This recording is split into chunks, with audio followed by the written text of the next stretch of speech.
पहला तो आपको दिया गया है यदि vector A comma vector B vector C एक मात्रक सदिश का मतलब हुआ इसका मॉड का मान 1 के बराबर होगा, मॉड बी और मॉड सी ये तीनों की वैल्यू क्या होगी आपस में 1 के बराबर होगा। क्यों होगा ये, इसमें मात्रक सदिश लिखा गया है।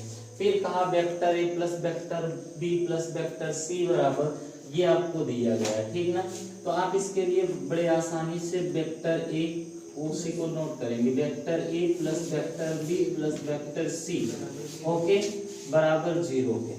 अगर आपको ध्यान देंगे बात को, अगर आपको यहाँ पर vector A plus vector B plus vector C का होल स्क्वायर वाला formula A plus B plus C का होल स्क्वायर वाला फार्मूला याद है तो बड़े आसानी से आ जाएगा, ठीक ना। और नहीं तो इसको फिर पक्षांतर करके एक दाएं ए से गुणा एक दाएं बी से गुणा एक दाएं सी से गुणा अलग अलग करके आप फिर क्या करेंगे उनको ऐड कर लेंगे, ठीक है ना, तब भी सवाल आ जाती है। ओके बात को समझिए हमारी थोड़ा से। हाँ जी, तो इसके लिए आपको ये वाला सिंपल पड़ता है, दोनों पक्षों का वर्ग करने पर जैसे वर्ग करेंगे vector A plus vector B plus vector C का होल स्क्वायर बराबर 0, तो यहाँ पर आ जाएगा वेक्टर ए मॉड में हो जाएगा ना स्क्वायर लगता है, mod B vector mod C vector, ठीक, plus 2 vector A dot vector B plus 2 common ले लिए हैं plus vector B dot vector C plus C vector dot A vector okay बराबर 0 का वर्ग 0 ही होगा, ठीक ना। अब देखो यहाँ से इसकी वैल्यू 1 धन 1 वर्ग करिए कोई फर्क नहीं पड़ेगा। Okay vector A dot vector B plus vector B dot vector C plus C vector dot A vector बराबर किस इक्वल 0 के, इनको जोड़ लेंगे 3 होगा, 3 को उधर कर देंगे, ठीक ना।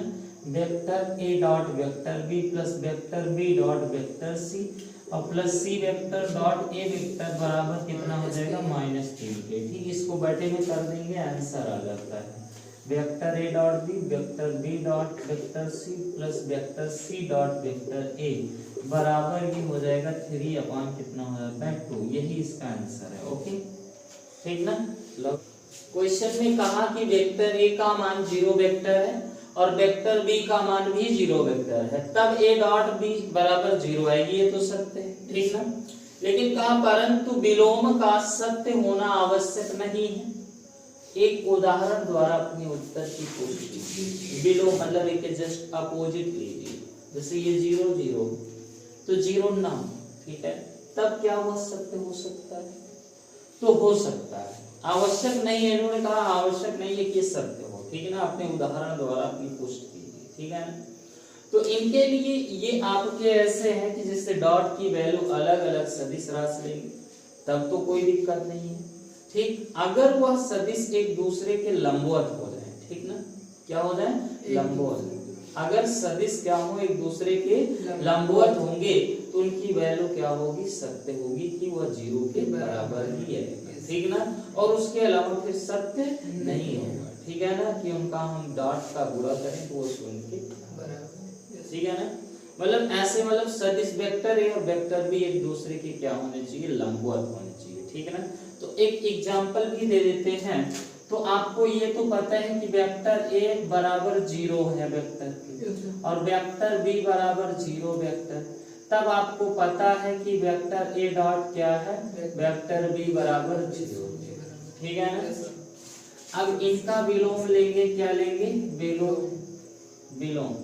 विलोम का मतलब वेक्टर ए और वेक्टर बी कोई एक सदिश राशि होगी तो क्या वह भी 0 के बराबर आएगी। तो आप बताएंगे यदि विलोम, ठीक है ना जी, यदि वेक्टर ए तथा वेक्टर बी परस्पर लंबवत हो तो vector A dot vector B बराबर क्या होगा 0 होगा। ओके 0 होगा।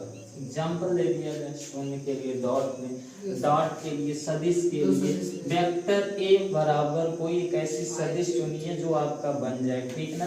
तो देखो जैसे हमने आई कैप लिया प्लस जे कैप लिया और प्लस के बजाय यहाँ पर प्लस के कह देते हैं, कोई दिक्कत?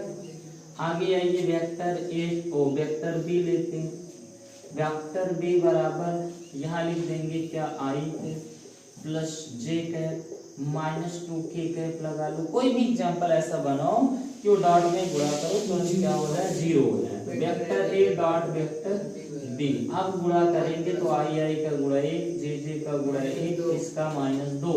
अब देखो 2 - 2 तब 0 आया कि नहीं आया? तो इस तरह से vector A dot vector B की वैल्यू भी क्या हो सकती है, 0। ये कब हुआ, जब आपके क्या होते हैं ए डॉट बी एक दूसरे का जो सदिश होता है वो क्या हो, लंबवत हो, ठीक है ना। तब आप इनको बता सकते हैं कि इनकी डॉट की वैल्यू भी क्या होती है, 0 के बराबर। सुनेंगे थोड़ा समझ लगेगा। देखो क्वेश्चन में दिया गया, यदि किसी त्रिभुज एबीसी के शीर्ष एबीसी यानी कि क्रम से है कामा लगा के एबीसी क्रमशः दिए गए हैं ये, और उसके बाद तो कोण एबीसी, देखो ध्यान से देखिए वहां कोण एबीसी यानी बी वाले कोण का मान बताना है, ठीक ना। तो अब उसी बी का मान कैसे आएगा कोण के लिए, ये हमें ध्यान में रखना है, ठीक है ना। तो आप एक पहले त्रिभुज बनाएंगे, त्रिभुज का नाम रखते हैं, ए यहाँ रख दिए, बी यहाँ रख दिए, सी, ताकि हमें कोण निकालने में कोई भी वेक्टर सी हो गया, ठीक ना। फिर इसके बाद यहाँ से आप क्या किया करेंगे, हमें ये वाला कोण चाहिए, ठीक है।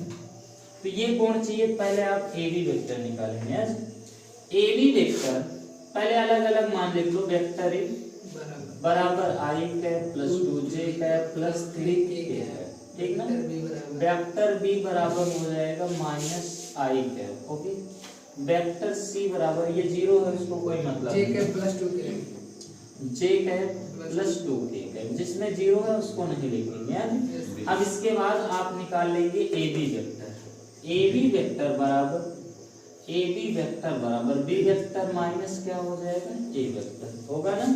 अब बी वेक्टर का मान क्या है, देखो ये है और ये है, बी में से इसको घटाना है, ठीक ना। तो ये घटाएंगे -2i कैप, ध्यान से प्लस हाँ जी प्लस 2i कैप बी में से घटाएंगे, ठीक है ना। अब इसके बाद क्या हो जाएगा, -2j और -3k कैप, ओके। ये ए बी वेक्टर हो गया, इसका मॉड भी निकाल लो, हमें आवश्यकता पड़ेगी, ठीक ना जी। तो ये √2 का वर्ग धन 2 का वर्ग धन 3 का वर्ग, ओके। 2 दूनी 4 9 4 4 9, ठीक है ना। और 4 4 8 8 16 17 हो गया ना। अब हम निकालेंगे क्या, अब निकालेंगे हम BC, ये वाला B और C वेक्टर। BC वेक्टर बराबर हो जाएगा C vector minus B vector, okay. C vector मतलब ये है और उसके बाद कौन सा B वेक्टर ये है, ठीक है ना।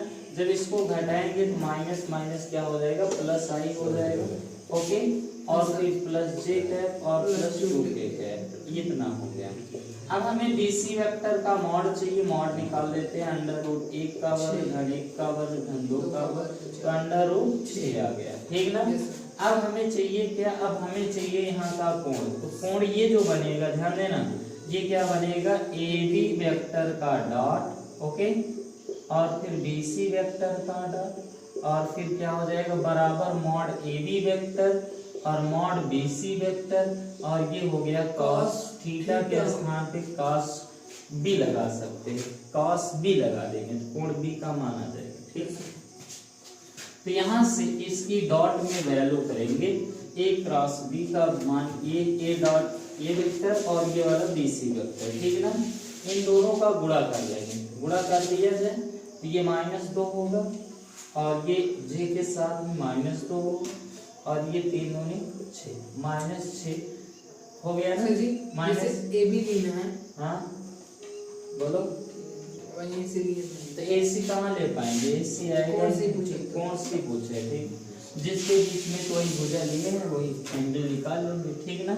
और AB का मॉड जो है √ कितना है 17 और इसका जो है √6, ये बराबर यानी cos b होगा, इसे जोड़ घटा लीजिए -10 और ये हो जाएगा √ 17 छक्का कितना होता है जी 102 और cos b बराबर क्या हो जाएगा, cos b बराबर -10 बटे √ बी बराबर तो बी बराबर क्या हो जाएगा cos इनवर्स -10/√102।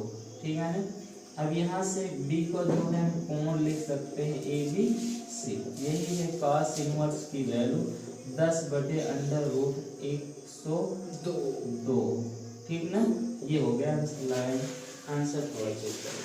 ठीक है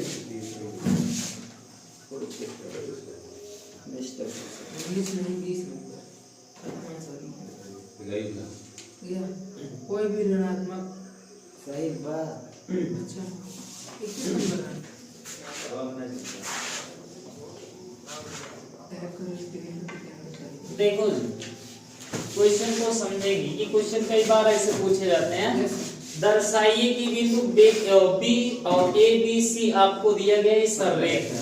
सररेख के लिए इसमें करते क्या है पता है, बहुत सिंपल सा vector A B B C सब निकाल लेते हैं, तीनों का मान निकालने के बाद उसके बाद इनका मॉड निकालते हैं। मॉड में जो सबसे बड़ी भुजा होगी उसको आप जोड़ लेंगे और दोनों के योग के क्या आने चाहिए, बराबर आने चाहिए। तो सररेख है अन्यथा सररेख नहीं है। तो चलते हैं हम निकालते हैं सबसे पहले समकोण कैसे पता लग गया। हाँ समकोण में वो लगता है पाइथागोरस प्रमेय लगता है। तो सबसे बड़ी भुजा का वर्ग बराबर दो भुजाओं के वर्गों का योग ये लगता है। हाँ। तो ए बी वेक्टर निकालते हैं। ए बी मतलब हो जाता है बी वेक्टर माइनस ए वेक्टर। ओके तो बी में से ए को घटा दीजिए तो 2 में से 1 निकालेंगे, 1 आएगा मतलब आई आएगा, 6 यानी कि 4 आएगा। समझ गए ना जी। माइनस में आएगा ना, ना ही प्लस में आएगा। माइनस से अरे जी 6 में से 2 घटाएंगे, ठीक ना, 4 जी। और फिर इसमें तो कितना आएगा आपकी -4 के जाएगा। आ गया ना। अब इसे हमें मॉड की भी जरूरत है, मॉड भी निकालेंगे। सीवा समझ में आया। हाँ फिर आगे ए बी वेक्टर बराबर मॉड में निकाल